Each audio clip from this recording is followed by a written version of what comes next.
క్రీస్తునందు ప్రియమైన దేవుని బిడలారా, తండ్రి కుమార పరిశుద్ధాత్మ త్రియేక దేవుని నామంలో కొన్ని వచనాలను జ్ఞాపకం చేసుకుందాం. యెహోవా, నీవు నన్ను పరిశోధించి తెలుసుకొని ఉన్నావు.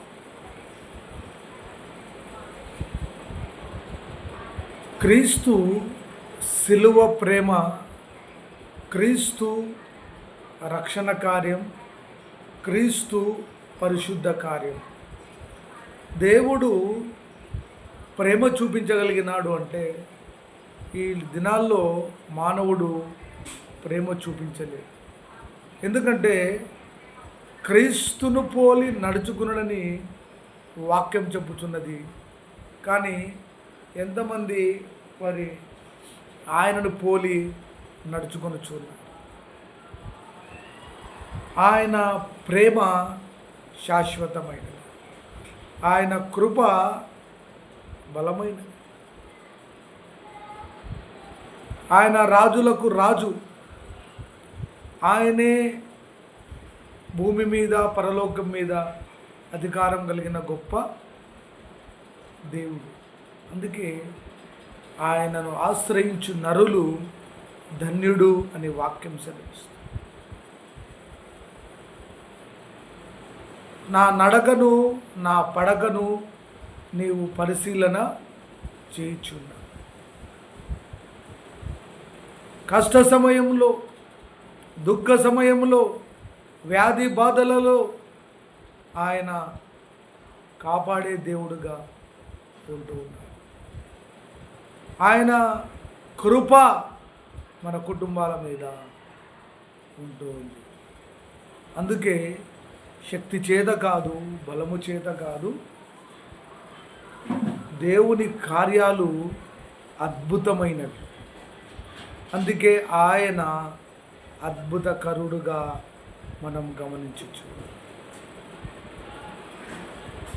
శ్రమలో నేను అతనికి తోడై ఉండేదను, అతనిని విడిపించి గొప్ప చేసేదను, నా రక్షణ అతనికి చూపించేదను.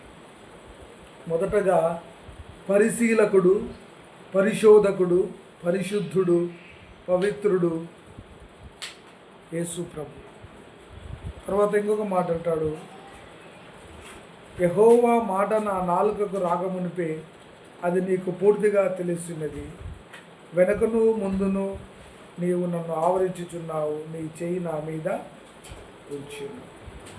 రెండవది, ఆయన చెయ్యి మన మీద పెట్టి నడిపించే దేవుడు, ఆవరించే దేవుడు, నడిపించే దేవుడు, నాయకుడు, ఒక గొప్ప నాయకుడు యేసు ప్రభు. అందుకే పాపం వలన వచ్చు జీతము మరణం.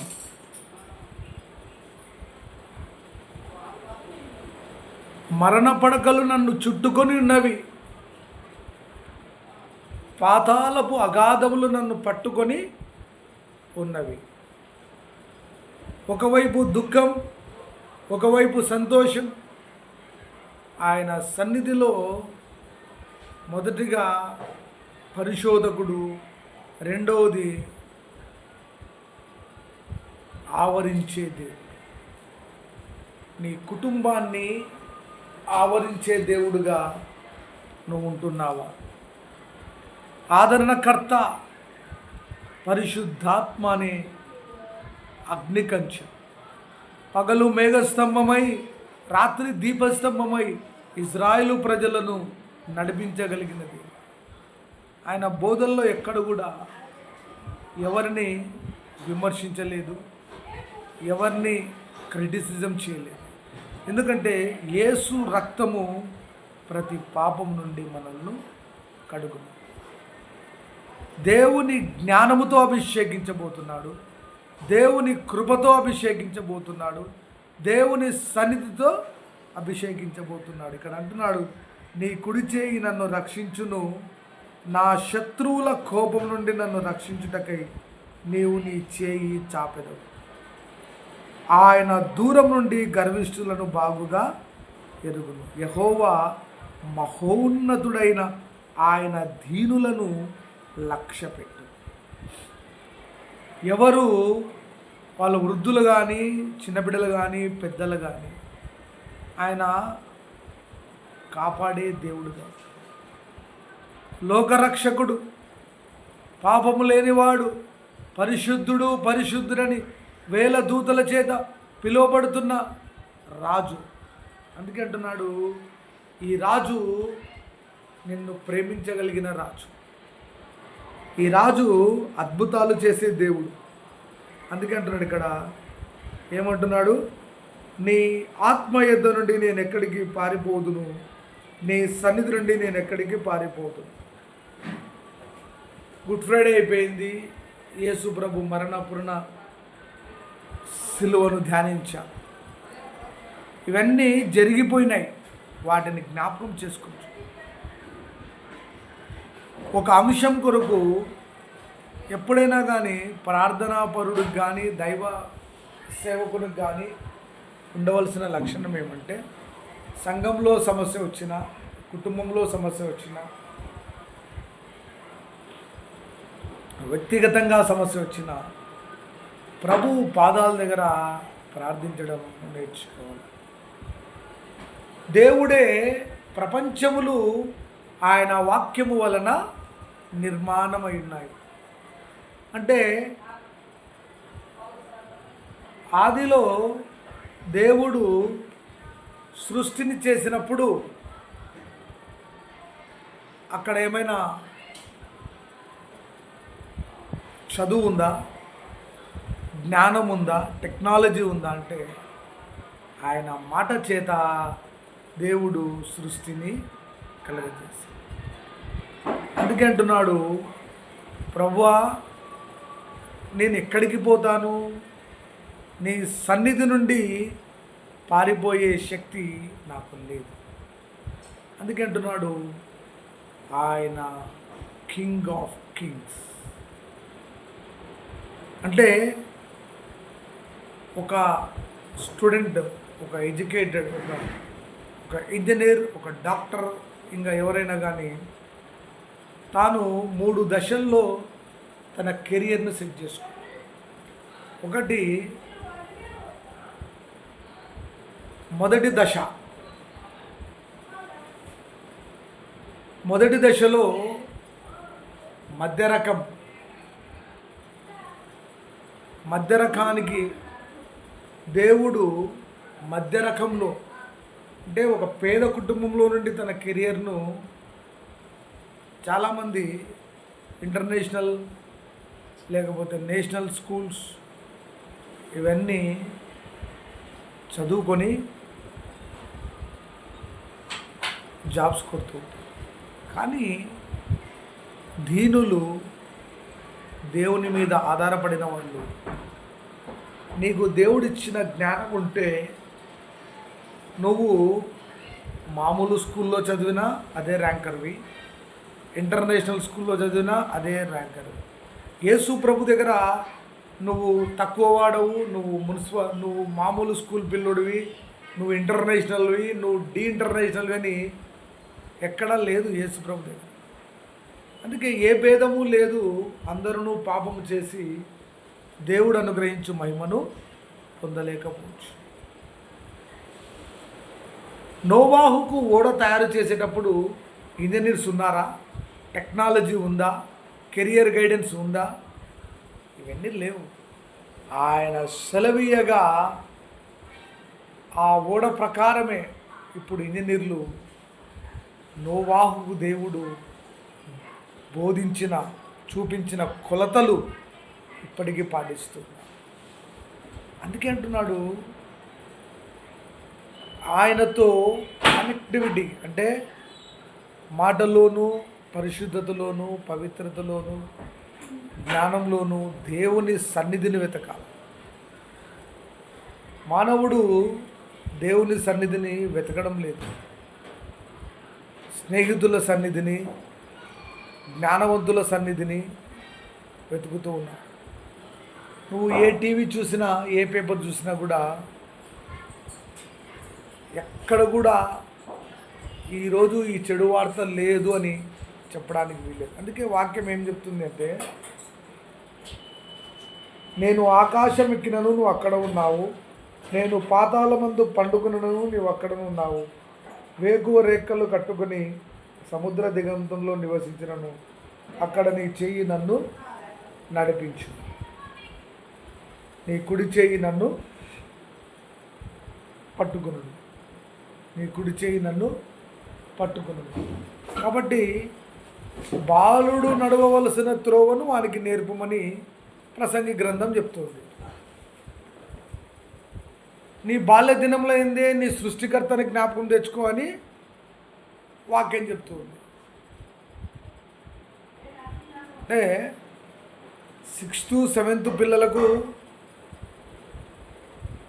జ్ఞానం ఉండదు, ఇప్పుడు ఉంటుందేమో, కానీ అదే 10th ఇంటర్ పిల్లలకు జ్ఞానవంతులు వాళ్ళు. నేనేమంటున్నానంటే ఒక స్టూడెంట్, ఒక విద్యార్థి 3 దశలు పెట్టుకోవాలి. ఒకటి గురి, చదువులోనైనా, జ్ఞానంలోనైనా, వాక్యంలోనైనా, ప్రార్థనలోనైనా గురి కలగాలి. అందుకంటున్నాడు అపోస్తలుడైన పౌలు, నేను గురి యొద్దకే పరిగెత్తుకొనొచ్చు. నేను 40 గ్రామాలు తిరిగాను, 250 గ్రామాలు తిరిగానంటే యేసు ప్రభు ఒకటే చెప్తాడు, ఎంతమందిని నా వైపుకు నడిపించారు, ఎన్ని కుటుంబాలు దీవించబడ్డాయి, ఎంతమంది ఆశీర్వదించబడ్డారు, ఎంతమందికి ప్రార్థన ద్వారా మేలు జరిగింది. మనస్సు మారాల. నీ మనస్సు మారకపోతే, ఇప్పుడు కొన్నిసార్లు మానవుడు ఈ లోకంలో బ్రతికినప్పుడు 3 జయించాల. ఒకటి ఆర్థికం, అనారోగ్యం, సమాజాన్ని. ఈ 3 లోకమే. డబ్బు లోకమే, అనారోగ్యం లోకమే, సమాజం లోకమే. ఎలా జయిస్తావు? మనం ఎక్కడికన్నా వెళ్ళాలి అంటే నువ్వు హాస్పిటల్కు, నువ్వు తినడానికి వెళ్ళి, ఎక్కడ నీ జేబులో ఖచ్చితంగా ఒక 2-3 వేలు నీ జేబులో ఉంటే అక్కడ నువ్వు నిలబడాలి. ఇక్కడ అంటున్నాడు, నా తల్లి గర్భమందు నువ్వు చేసిన విధము చూడగా, దావీదు భక్తుడు అంటాడు, నాకు భయమును ఆశ్చర్యమును కలుగుచు. ప్రార్థనలో మీ కెరియర్ మారిపోతుంది, మీ పిల్లల భవిష్యత్తు మార్చగలడు.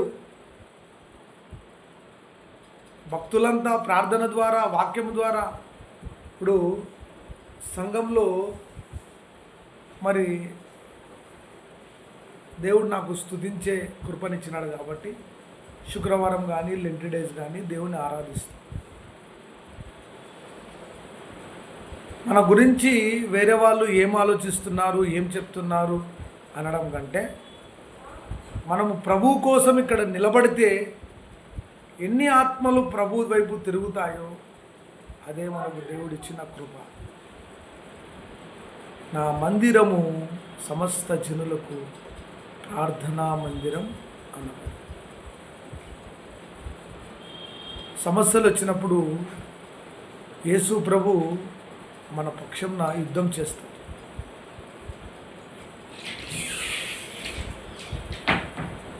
ఆయన యుద్ధం చేసే దేవుడుగా ఉంటుంది. ఆయన పాపములను జయించే దేవుడుగా ఉంటుంది.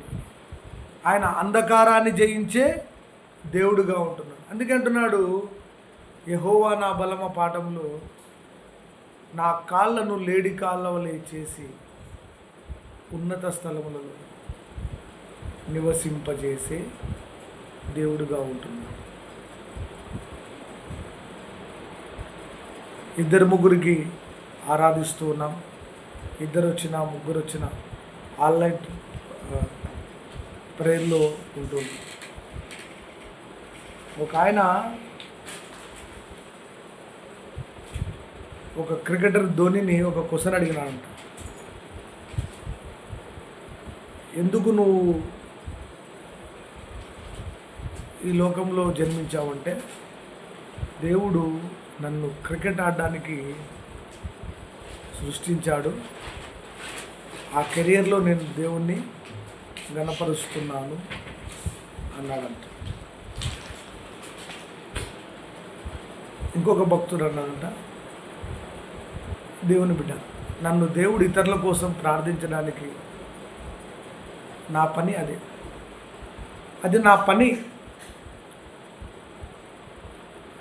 నన్ను స్తుతించడానికి ఈ లోకంలో ఒక అవకాశం ఇచ్చాడు, దేవుని సన్నిధిలో గడపడానికి ఒక అవకాశం ఇచ్చాడు, ప్రభుతో మాట్లాడడానికి ఒక అవకాశం ఇచ్చాడు, ప్రభు పని చేయడానికి ఒక అవకాశం ఇచ్చాడు. కొన్నిసార్లు మన క్వశ్చన్స్ కూడా వచ్చింటాయి. 40 గ్రామాలు తిరిగితే ఏమొస్తుంది, 40 రోజులు శ్రీచర్చిలో ఆరాధన చేస్తే ఏం రాదు. దేవుని కృప వస్తుంది, మన తరాలు దేవుడు దీవిస్తాడు, మన బిడ్డలను జ్ఞానవంతులుగా చేస్తాడు, తెలియకనే వారిని ఆశీర్వదిస్తాడు, దేవదూతల కంచెను వేసి ఉంచుతాడు, దేవదూతల శక్తిని కుమ్మరిస్తాడు. అందుకే అంటున్నాడు దావీదు, మంచి మాట అంటాడు ఇక్కడ, నేను వేకువ రెక్కలు కట్టుకొని సముద్ర దిగంతంలో నివసించినను, అక్కడ నీ చెయ్యి నన్ను నడిపించును, నీ కుడి చెయ్యి నన్ను ఆదుకుని. దేవుడు ఎప్పుడు కూడా కెరియర్ను బాగు చేసేవాడు. ఆర్థికం, అనారోగ్యం, కుటుంబంలో సమస్యలు, వ్యక్తిగత సమస్యలు, ఇతరుల పట్ల అసూయ, ద్వేషం, జలసి, బ్రతికే 4 రోజుల కోసం ప్రతి ఒక్కరితో శత్రుత్వం పెంచుకోవడం, ప్రతి ఒక్కరిని బాధించడం తప్పు. దేవుడు ఏమంటాడంటే, నిన్ను వలె నీ పొరుగువానిని ప్రేమించు. ఆజ్ఞనే మనం పాటించలేకపోతాం. కాబట్టి ఆయన మేలు చేయడమే తప్ప కీడు చేసే దేవుడు కాదు, పాపం చేసే దేవుడు కాదు ఆయన.